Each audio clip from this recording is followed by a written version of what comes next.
Iulie o să fie cu adevărat o lună de foc, în sensul că o să ne aprindem ori de câte ori vom intra într-un magazin.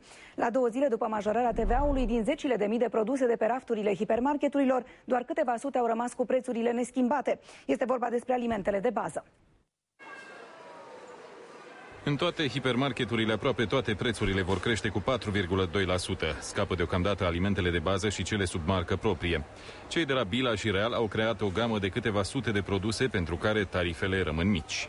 Deși a fost aplicat TVA-ul conform prevederilor legale, facem eforturi continue împreună cu furnizorii noștri pentru a asigura cel mai mic preț de pe piață pentru acest număr de 300 de articole de bază. Sunt introduse produse precum făină, ulei, mălai, zahăr, produse ouă, carne de pui. Carrefour, Real, Obi, Metro și Bila anunță că vor menține cel puțin 2 săptămâni prețurile nemodificate pentru marfa prezentată în catalogele promoționale tipărite înainte de majorarea TVA-ului.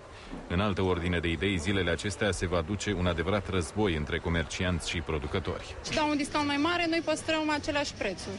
Și chiar insistă să păstrăm și noi aceleași prețuri. Și vă dați seama că și nouă ne place situația și ne convine foarte mult. 5% o să se regăsească în prețuri. La unele am putut lăsa noi, la unele nu. Cum vor sta însă lucrurile dacă toată lumea schimbă etichetele în plus? Potrivit Institutului Național de Statistică, o familie de 3 persoane cheltuiește în medie pe mâncare în fiecare lună aproximativ 865 de lei. Iar dacă magazinul de unde își fac cumpărăturile nu are promoții și transferă toată majorarea TVA-ului în prețuri, atunci ei vor fi nevoiți să cheltuiască în plus pe mâncare în fiecare lună încă 36 de lei. Analiștii economici estimează că inflația va urca la 8% anul acesta din cauza majorării TVA-ului. La sud de Dunăre, lucrurile stau cu totul altfel.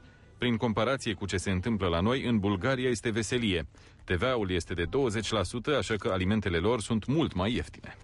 Dacă la alimente